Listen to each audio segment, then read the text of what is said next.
عذاب اور ثواب قبر پہ کچھ لوگوں نے اس پر اشکال پیدا کیے ہیں. وہ کہتے ہیں بھائی یہ عذاب قبر اور ثواب قبر روح کو ہے یا جسم کو ہے؟ روح کو ہوتا ہے یا جسم کو ہوتا ہے؟ بھائی بتائیں تو روح کا معاملہ ہے یا جسم کا معاملہ ہے؟ کیا معاملہ ہے؟ اب اس پر بھی ذرا توجہ کر کے سمجھیے. روح کا معاملہ کیا ہے اور جسم کا معاملہ کیا ہے؟ ہم کہتے ہیں اگر بندہ نیکوکار ہے تو روح اور جسم دونوں کو ثواب ہے، اور اگر بندہ گناہگار ہے تو روح اور جسم دونوں کو عذاب ہے. نیکوکار ہے روح جسم دونوں کو ثواب، بدکار ہے روح جسم دونوں کو عذاب. سوال اٹھتا ہے روح کو عذاب اور جسم کو عذاب کیسے ہوگا؟ اب کچھ لوگ کہتے ہیں مولانا نہیں عذاب صرف روح کو ہے، جسم تو ختم ہو جاتا ہے. کچھ کہتے ہیں نہیں روح کے ساتھ جسم کو بھی ہے. وہ کہتے ہیں جب جسم ختم ہو گیا، جل گیا، سڑ گیا، مر گیا یا خود کش حملے میں بالکل ختم ہو گیا تو پھر کہاں گیا اس کا جسم کو عذاب کیسے ہے؟ تو کچھ لوگ روح سمجھتے ہیں. آؤ میں اس پر آپ کی خدمت میں دلائل پیش کرتا ہوں، توجہ رکھنا. سب سے پہلی اور بنیادی بات یہ ہے، صحیح بخاری میں روایت موجود ہے، رسالت مآب علیہ الصلوۃ والسلام نے جو ہمیں بات سمجھائی ہے ذرا اس کو سمجھے. اللہ کے رسول نے فرمایا ایک شخص تھا بنی اسرائیل میں، وہ ذہن کا تو میرے خیال میں پورا سورہ تھا. فرمایا وہ شخص تھا جب وہ فوت ہونے لگا تو اس نے اپنی اولاد کو وصیت کی، اپنی اولاد کو بلایا، کہا جاؤ. وہ آ گئے، کہا میرے بیٹو اگر میری اولاد ہو تو میری نصیحت پہ عمل کرنا. کہا ابا جان بتائیں ہم آپ کی بات مانیں گے. انہوں نے کہا جی میری سب سے پہلی نصیحت اور وصیت تمہیں یہ ہے کہ جس وقت میں مر جاؤں تو مجھے آگ لگا دینا. بڑے حیران ہوئے وہ کہ ابا جان آپ کیسی وصیت کر رہے ہیں؟ انہوں نے کہا نہیں ایسے ہی کر رہا ہے، مر جاؤں مجھے آگ لگا دینا. انہوں نے کہا ابا جان آگے؟ کہا آگ لگ گئی میں خاک بن گیا تو میری خاک کو اکٹھا کرنا، کچھ خاک کے حصے کو پانی میں پھینک دینا، کچھ حصے کو آپ ہوا میں پھینک دینا، کچھ حصوں کو پہاڑوں پہ بکھیر دینا. انہوں نے کہا ٹھیک ہے. کیوں کریں؟ انہوں نے کہا ابا بیٹو وجہ یہ ہے کہ مجھے اللہ کے عذاب سے بڑا ڈر لگتا ہے، بہت ڈر لگتا ہے.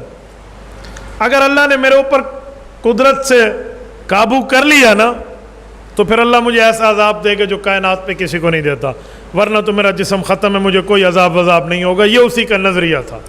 یعنی وہ یہ سمجھتا تھا کہ بندے کا جسم ختم ہو جائے تو عذاب ہوتا ہی نہیں. یہ جو آج کل کے منکرین کا نظریہ. ٹھیک ہو گیا، ان نے ایسے ہی کیا. وہ بندہ فوت ہو گیا، فوت ہونے کے بعد اسے آگ میں ڈالا، آگ میں جل گیا، راکھ بن گئی. راکھ کو اٹھایا، کچھ ہواؤں میں بکھیر دی، پہاڑوں پہ پھینک دی، دریاؤں میں ڈلا دی، ختم.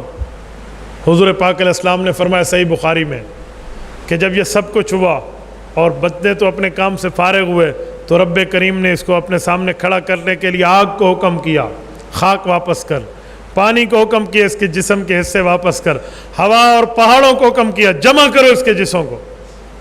وہ جسم کے حصے جمع ہوئے، رب کریم نے جمع کر دیا. جب سارے جمع ہو گئے اللہ نے اپنے سامنے کھڑا کیا اور اس سے پوچھا لما فعلتا. اب یہ بندہ بڑا حیران کہ میں تو اپنے جسم کو جلوا کے آیا تھا، راکھ بنوا کے آیا تھا، آگ لگوا کے آیا تھا، سب کچھ ختم کروا کے آیا تھا، اب میں کیسے بچ گیا؟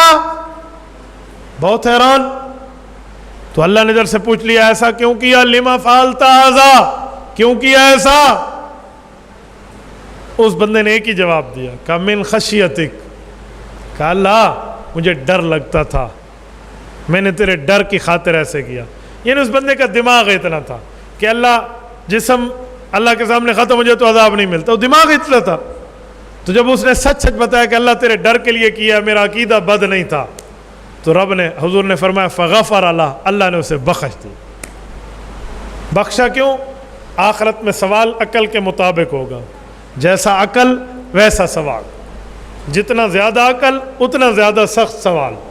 تو یاد رکھیں یہ عام بندوں کی بات کر رہا ہوں، انبیاء کرام پہ تو سوالات ہیں ہی نہیں نا. تو جس کا جتنا عقل ہے امت میں اتنا اس کو عذاب اور ثواب کے معاملے پہ سوال ہے.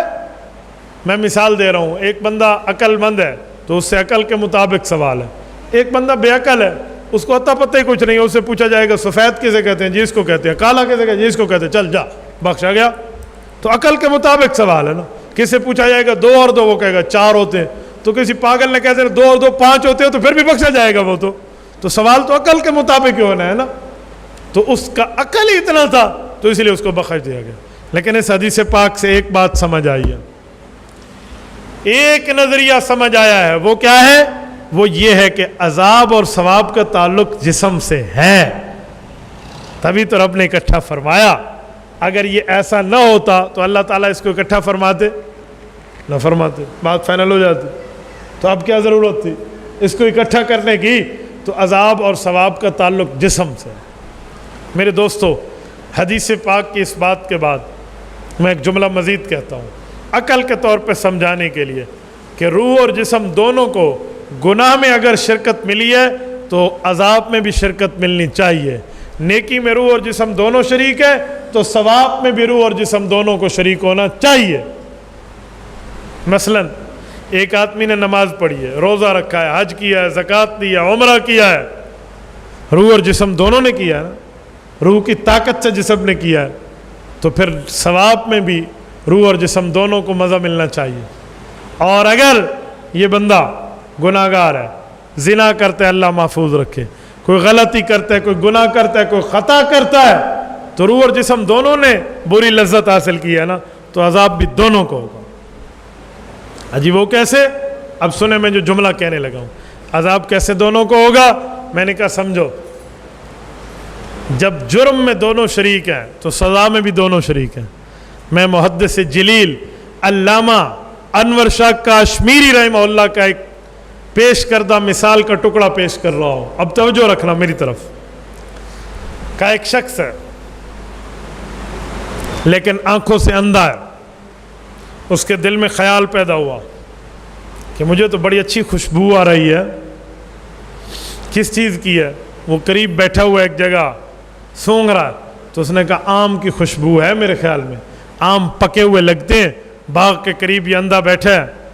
اتنے میں اس کا ایک دوست آ گیا ہے, وہ لنگڑا ہے پاؤں سے, وہ آ گیا, وہ بیٹھا ہے. اس نے کہا بھائی بتا یہ خوشبو آم کی ہے؟ اب لنگڑا دیکھ تو سکتا تھا نا, اندھا دیکھ نہیں سکتا تھا, لیکن لنگڑا دیکھ تو سکتا تھا, آنکھیں تو اس کی کام کرتی تھی.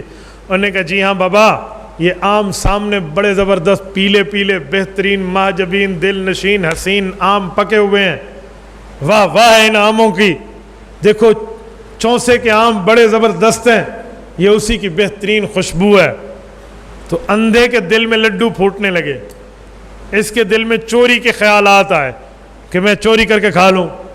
پھر سوچا اوے اندھی بلا ہے تو دیکھ سکتا نہیں ہے, چل سکتا نہیں ہے, چلو چل تو سکتا ہے لیکن دیکھ سکتا نہیں ہے, تو تجھے آم ٹھوٹ نظر آئے گا, تو کیا دیکھے گا؟ چپ کر کے بیٹھا رہا. پھر کچھ ٹائم بعد پھر دل میں لڈو پھوٹے, تو اس نے کہا میاں لنگڑے, جو اس کا دوست تھا, ایک کام تو کر لے. انہوں نے کہا کیا؟ کہا آم کھانے کو جی کو. انہوں نے کہا جا میں لنگڑا ہوں, میں چل نہیں سکتا, میں کہاں سے تیرے لیے آم لاؤں گا. انہوں نے کہا بھائی بات تو سن لے, پوری بات سن لے, غصہ کیوں ہوتا ہے؟ اب اندھے میاں کو سوچ آئی. وہ کہتے ہیں نا اندھے کو اندھیرے میں بڑی دور کی سوجی, تو اس اندھے کو اندھیرے میں بڑی دور کی سوجی. انہیں کہا لنگڑے تو چل تو سکتا ہے؟ انہوں نے کہا جی نہیں میں تو لنگڑا ہوں. انہوں نے کہا ہاں اب دیکھ, تو دیکھ تو سکتا ہے؟ انہوں نے کہا جی ہاں میں دیکھ سکتا ہوں. کہا میں لنگڑا اندھا ہوں, میں دیکھ نہیں سکتا, چل سکتا ہوں. اگر ہم ایک دوسرے کے پارٹنر بن جائیں, ایک دوسرے کے ساتھ شرکت کر لیں, ایک دوسرے کے ساتھ تعاون ممد معاون بن جائیں, ہیلپنگ ہینڈ, ایک دوسرے کے ہیلپر بن جائیں, تو ہم دونوں آم کھا سکتے ہیں. اب جو نہیں دیکھ رہا تھا اس کے دل میں آم کے لڈو پھوٹ رہے تھے, جو لنگڑا دیکھ رہا تھا اس کے دل میں زیادہ شیطان نے ڈال دیا. انہوں نے کہا بتا وہ کون سا طریقہ ہے کہ ہم دونوں ملیں اور آم کھا لیں. انہوں نے کہا ایسا ہے. اندھے نے کہا اے لنگڑے میں تمہیں اپنے کندھے پہ بٹھا دیتا ہوں. انہوں نے کہا پھر تو اوپر سے مجھے دیکھ کر بتائے گا, دائیں چلو تو میں دائیں چلوں گا, بائیں چلو تو میں بائیں چلوں گا, آگے جاؤ تو میں آگے جاؤں گا, پیچھے رکو تو میں پیچھے رکوں گا, آگے ہو پیچھے ہو دائیں ہو بائیں ہو, ساری ترتیبیں تو مجھے بتاتا رہے گا, کیونکہ میں ہی تو دیکھ رہا ہوں. انہوں نے کہا جی ٹھیک ہے. اب اندھا چل رہا ہے, لنگڑا اوپر اس کے کندھوں پہ بیٹھے دیکھ رہا ہے. لنگڑا بتاتا ہے دائیں جا, وہ دائیں گیا, تھوڑا بس اب وہ آگے ہو جائے, وہ آگے ہو گئے, اب ادھر ہو جائے, اب وہ ہوتے وہ آم کے درخت کے نیچے پہنچ گئے. اب جو لنگڑا ہے اس نے اوپر سے آم توڑے اور بڑے سے آم جمع کر لیے, اندھے میاں کو دوبارہ دائیں بائیں کر کے واپس لے آیا اور ایک جگہ بیٹھ کے دونوں نے آم کھائے. اب چور ہیں, آم تو کھا لیے, مالی کو پتہ چل گیا. مالی آیا اور اس نے دونوں کو دیکھ لیا, رنگے ہاتھوں گرفتار ہو گئے. کہتے ہیں نا رنگے ہاتھوں رنگے ہاتھوں کا کیا معنی ہے؟ انہوں نے ڈسٹمبر کیا وہ بولتے ہیں. رنگے ہاتھوں کسے کہتے ہیں؟ مہندی لگائی جو ہوتی ہے. رنگے ہاتھوں کسے کہتے ہیں جی؟ کرتے وقت. کوئی اور معنی؟ چیز اس کے پاس موجود ہو. ٹھیک ہے, بڑو اچھی مثال دی ہے. ہماری میٹھی اور سرائکی زبان میں کہتے ہیں چور پانڈے نال پکڑا گیا. اگر آپ کو سمجھ آئی ہے تو بہت اچھا, نہیں آئی تو فکر کرو کہ جنت کی زبان آپ کو کیوں نہیں آتی. ٹھیک ہے, چور پانڈے نال پکڑا گیا ہے, یعنی بندہ اپنے مال کے سمیت گرفتار ہو گیا جس کے ساتھ اس نے چوری کی تھی, تو مال کے ساتھ پکڑا گیا. تو اب یہ رنگے ہاتھوں گرفتار ہو گیا. اب مالک نے کیا کیا, وہ جو مالی تھا, اب سنیں, مالی نے جب دونوں کو پکڑ لیا تو مالی تھانے دار کے پاس لے گیا. اب بتاؤ تھانے دار ان میں سے کس کو چور کہے گا, اندھے کو یا لنگڑے کو؟ دونوں کو. کیوں؟ اندھے نے تو دیکھا ہی کچھ نہیں ہے تو چور کیسے ہے, اور لنگڑا تو ایک قدم ہی نہیں چلا, وہ چور کیسے ہے؟ لا محالہ آپ کہیں گے مولانا دونوں چور ہیں. کیوں بھئی؟ اندھا نہ ہوتا تو لنگڑا وہاں پہنچ نہ سکتا, اور لنگڑا نہ ہوتا تو اندھا اس کو لے جا کر وہاں جا نہ سکتا. یہ دونوں ایک دوسرے کے ممید ہیں, معاون ہیں, ہیلپنگ ہینڈ ہیں, ہیلپر ہیں, پارٹنر ہیں. ٹھیک ہے, پارٹنر ان تھیفنگ, چوری میں برابر ایک دوسرے کے. تو اب یہ دونوں چور ہیں. اب کام ایک ہے, دونوں ایک دوسرے کے ساتھ ملے ہیں تو چوری واقع ہوئی ہے. اب توجہ رکھیں, علامہ کشمیری رحمہ اللہ یہی مثال سمجھا کر بتانا چاہتے ہیں کہ روح جسم کا بھی ایسا تعلق ہے. اب وہیں آ جاؤ جو بات میں نے شروع کی تھی. روح جسم کا بھی ایسا تعلق ہے. روح نہ ہوتی جسم گناہ نہ کرتا, اور جسم نہ ہوتا اکیلی روح گناہ نہ کرتی. جسم سواری بنا ہے, روح سوار بنی ہے, دونوں نے مل کے گناہ کیا ہے تو دونوں کو مل کے عذاب ہوگا. سمجھے یا نہیں سمجھے؟ آپ نے تو قصہ بڑے مزے سے سن لیا.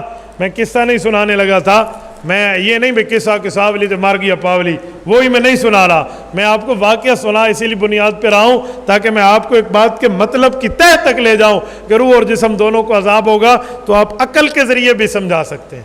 میں نے حدیث والا حوالہ بھی دے دیا, وہ جس بندے نے خود کو جلوا دیا, اس کے جسم کو اکٹھا کیا, اور عقل والا حوالہ بھی دے دیا تاکہ میں دونوں چیزیں آپ کو سمجھا پاؤں.